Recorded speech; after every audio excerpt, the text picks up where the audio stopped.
pessoas com as quais o Tiradentes cruzou nas ruas, né? Quem é esse mineiro, onde é que ele ia, o que ele fazia? Ver os desmandos de Portugal, o que o país, o Brasil, sofria com a retirada do ouro, dos diamantes, a corrupção, né? Então ele, o Tiradentes da Sicília, é o homem que primeiro vislumbra a possibilidade de transformar esse lugar. E que realmente eu acho que ele é um herói porque ele sabia o destino dele, era uma pessoa letrada. Ele assumiu toda a responsabilidade. Ele falou que ele era o cabeça, ele tinha articulado aquilo sozinho e ninguém tinha responsabilidade nenhuma. Esse foi o quarto depoimento dele. É um depoimento bastante longo, onde ele confessa, livra todos os outros participantes de qualquer responsabilidade. Eu creio que é algo que toca os brasileiros, a do Brasil. Isto é, um herói que não derramou sangue. Tiradentes foi celebrado em prosa e versos por poetas como Cecília Meirelles e Castro Alves, que chegou a comparar o nosso mártir a Jesus Cristo. Pouco importa que sua figura tenha sido mitificada pela propaganda republicana. O que importa é que ele foi um herói. Ele deu sua vida pela pátria e pela liberdade. Tiradentes foi preso aqui no Rio de Janeiro no dia 10 de maio de 1789. Ou seja, ele passou 3 anos preso até ser condenado e enforcado. Nesses 3 anos, ele foi interrogado 11 vezes. A maioria das vezes aqui, onde nós estamos, na fortaleza da Ilha das Cobras. No 4º interrogatório, ele confessou tudo. Assumiu sozinho a responsabilidade pela conspiração e não delatou ninguém. Ele foi o único dos inconfidentes presos que confessou. E porque confessou, acabou sendo executado.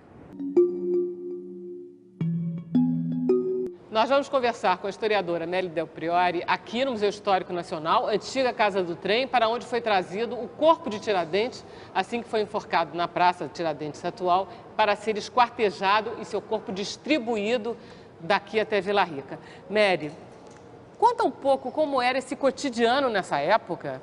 Nós temos um relato fantástico de um cronista, que é o Joaquim Felício dos Santos, que nos conta um pouco quais são as manias dos mineiros justamente nesse momento. Primeiro, eles se vestiam, nós podemos ver aqui nos quadros, exatamente como os europeus. Eles tinham mania de ser reinóis, e o Felício dos Santos chega a dizer que eles copiavam em tudo os modos e os usos da metrópole. Eles não queriam ser brasileiros, eles queriam ter uma espécie assim, de identificação direta com a Europa.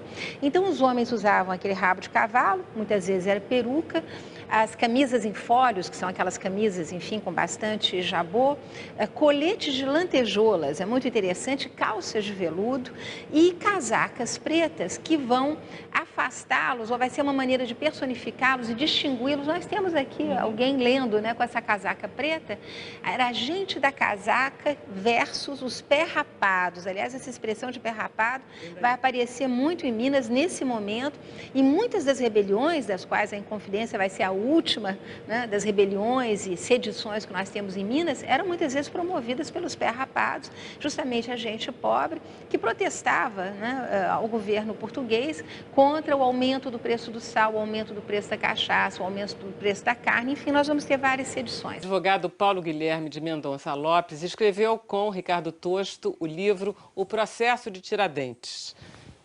Obrigada, Prazer. Paulo. O que foi exatamente a Inconfidência Mineira? A Inconfidência Mineira foi uma rebelião que houve, ou pode-se dizer um projeto de rebelião que houve contra a derrama. O Brasil, principalmente a região de Minas Gerais, naquela época estava muito empobrecida. A extração de minérios vinha caindo. Então, há muitos anos, eles não pagavam os impostos para a coroa portuguesa.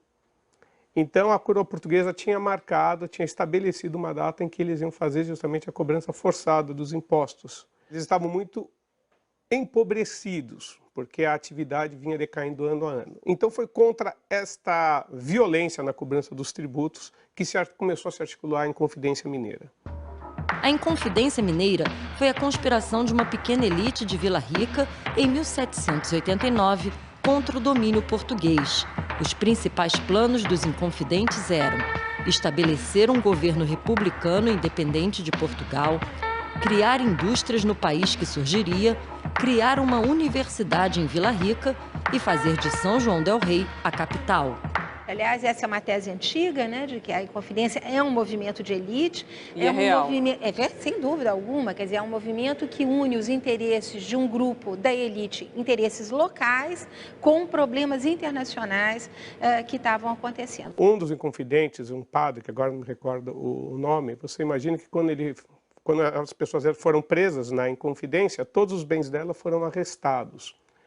Você imagine só uma pessoa, naquela época ele tinha mais de 500 livros na casa dele, livros em latim, em grego, em francês, em italiano. Então eram pessoas da elite. Todos eles tinham dinheiro, até Tiradentes tinha dinheiro.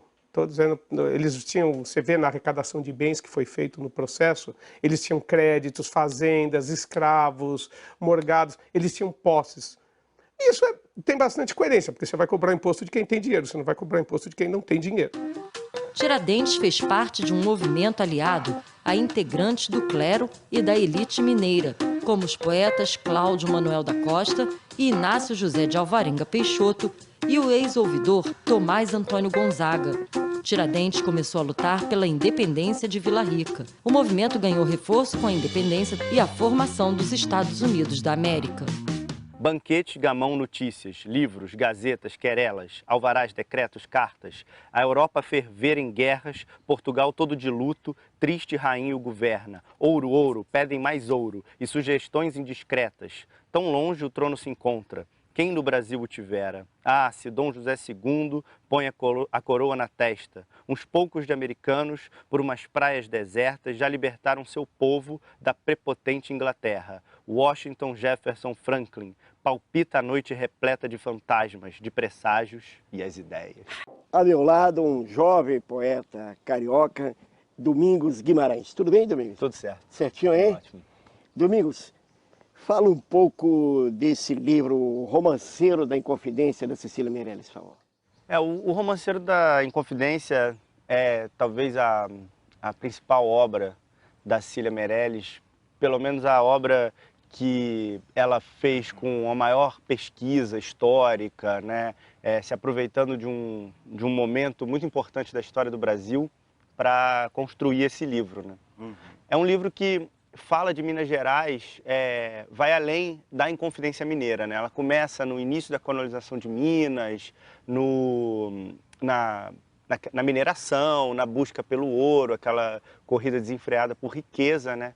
Até chegar na Inconfidência Mineira e no martírio de Tiradentes e dos poetas árcades que se envolveram com ele pela emancipação do Brasil, né? Tiradentes foi dentista, minerador, comerciante, militar e ativista político atuando nas capitanias de Minas Gerais e Rio de Janeiro.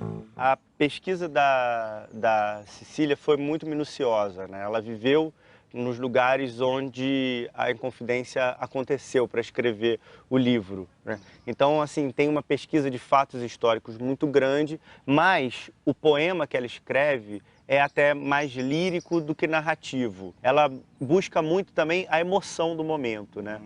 O que aquelas pessoas estavam passando ali, o porquê da Inconfidência, não necessariamente nos fatos e nas datas, nos documentos, mas no sentimento. Tiradentes saiu da Cadeia Velha, aquele prédio lá que é a Assembleia Legislativa hoje. Isso. Aí no caminho para a Forca ele passou por aqui. Parece que tinha uma igreja aqui muito menor do que essa, chamava já a Igreja Nossa Senhora da Lampadosa. Ele pediu para ouvir a missa, não deixaram, porque condenado não pode entrar em igreja. Ele então se ajoelha na porta, reza e segue seu caminho para ser enforcado mais adiante. E foi enforcado aqui perto, né? Na esquina da Nossa Senhora da Getúlio Vargas com a Avenida Passo. Pois é, chamava na época Campo da Lampadosa, não é isso? E o que me impressiona nessa história é o cortejo. É um cortejo macabro, né? É um carnaval de horror, porque eles vêm de lá os 500 metros, e fazem no percurso, vem soldados montados a cavalo, os cavalos com as fitas coloridas, para chamar a atenção, padres rezando, sinos badalando, eles fizeram uma coisa e enforcaram aqui perto, né? Num patíbulo enorme, né? Você tinha, para você chegar ao teto, você precisava andar 24 degraus. Tudo isso, uma festa, uma liturgia para dizer, ó, não mexa com a monarquia. E é engraçado que quando a República chega, esse mesmo cortejo é transformado numa coisa religiosa, é uma espécie de Via Crucis. Aí vem o Tiradentes, com aquela barba de Cristo, não é isso? E que não combina, porque a gente sabe que os prisioneiros naquela época eram obrigados a se barbear todos os dias. E que Tiradentes era militar, ele era alferes do Exército Pago. Então, ele não podia usar barba. Até hoje é proibido no Exército usar barba. Enfim, mas fizeram ali um Tiradentes. Virou um Cristo. Um Cristo, né? Tem a história do Judas, que é o traidor, que é o Silvério. A República montou uma grande arma de propaganda para mostrar o martírio, o novo martírio de Cristo, agora em Tiradentes. Independente de tudo isso, foi um herói. Um dos maiores heróis do Brasil. É um homem que deu sua vida pela pátria e pela liberdade. Em 1780, Tiradentes se alistou na tropa da Capitania de Minas Gerais. Um ano depois, foi nomeado comandante do destacamento dos Dragões na Patrulha do Caminho Novo, que servia como rota de escoamento da produção mineradora da Capitania Mineira ao Porto do Rio de Janeiro. O Tiradentes era um alferes. O que quer dizer um alferes e por que ele tirava dentes? Porque as pessoas tinham múltiplos papéis, né? Um alferes é uma posição dentro do exército da época. Eu lembro que já em 1720 é criado uma espécie de uma milícia, que são os dragões, que vão justamente tomar conta daqueles cerros todos, onde corria muito ouro por baixo do pano, os famosos santinhos de pau oco, que vão, obviamente, levar o ouro traficado para fora das serras mineiras, mas é óbvio que o soldo dessa gente, a paga dessa gente era diminuta e ele também era um boticário, alguém que extraía dentes. Tiradentes morou por um ano no Rio de Janeiro. Idealizou projetos como a canalização dos rios Andaraí e Maracanã para a melhoria do abastecimento de água na cidade. Ele não conseguiu aprovação para a realização das obras, o que aumentou seu desejo de liberdade para a colônia.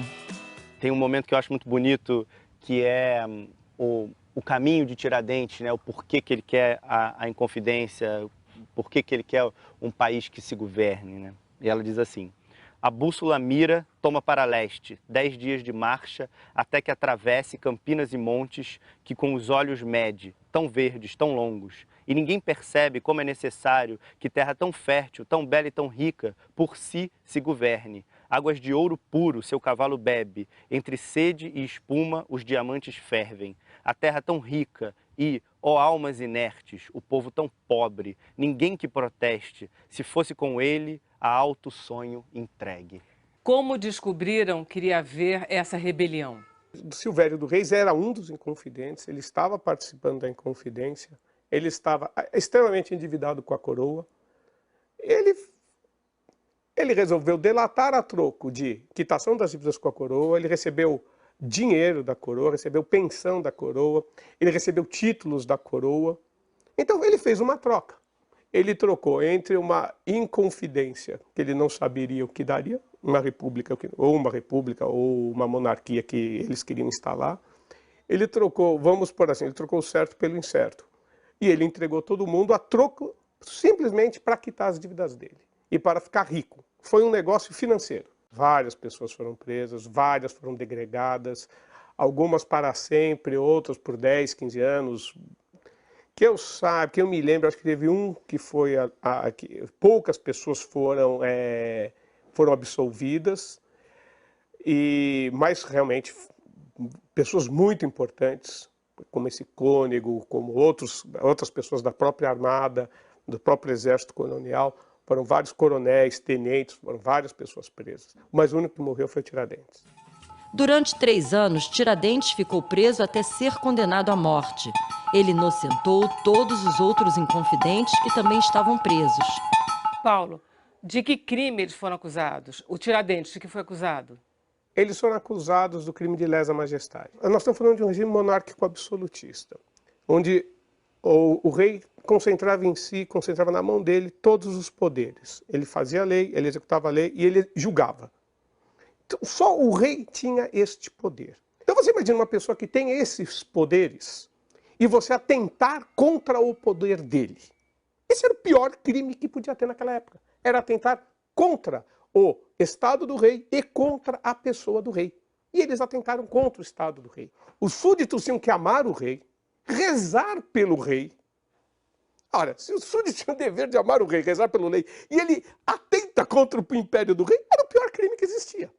Era o crime mais grave que existia, era atentar contra a pessoa do rei e contra o Estado do rei. E esse é o crime de lesa majestade, que tinha a pior pena possível. José Murilo de Carvalho é um amigo, um mestre, um grande historiador, autor de vários livros, entre os quais A Formação das Almas. É isso? Tudo bem, querido?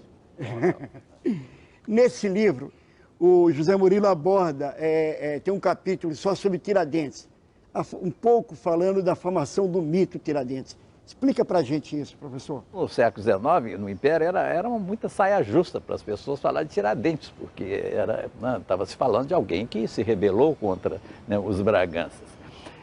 Mas aí, correndo por fora, vieram os republicanos. Durante o Império, o Tiradentes ficou absolutamente esquecido. E ele virou um herói republicano. Isso foi a partir da proclamação da República que Tiradentes, o nome de Tiradentes, voltou a circular e hoje em dia ele é um herói.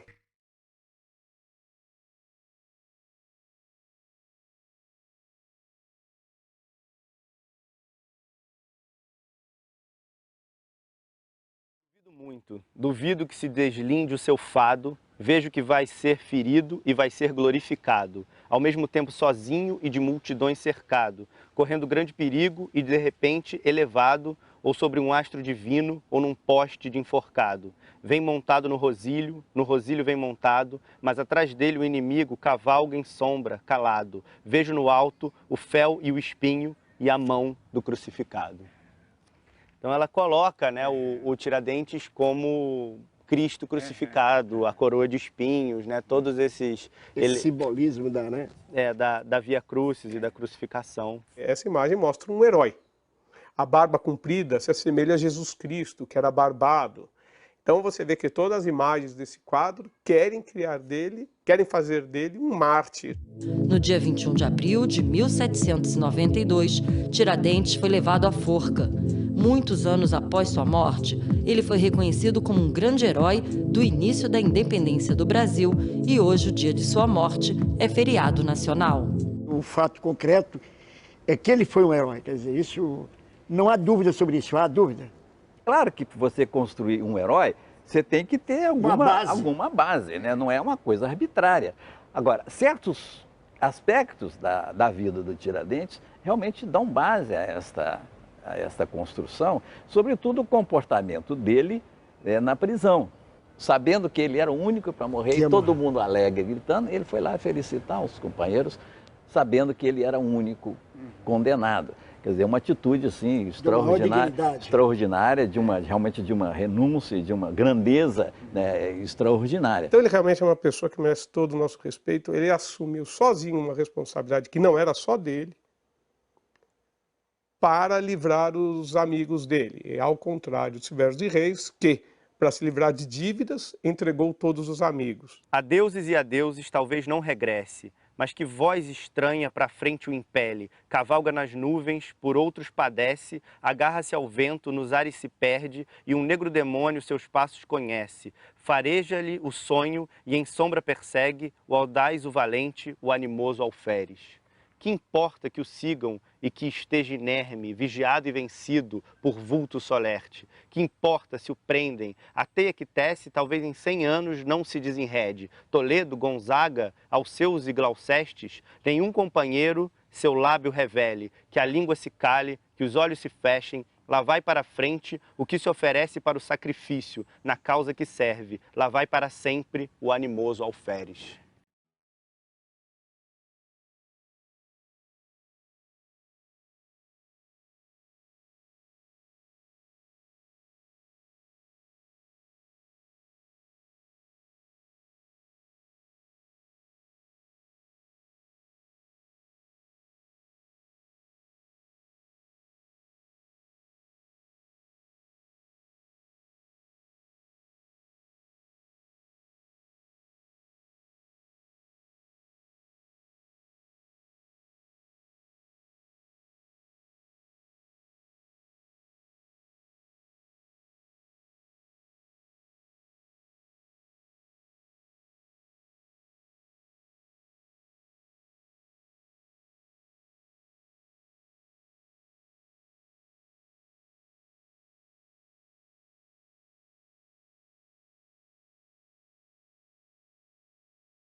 Música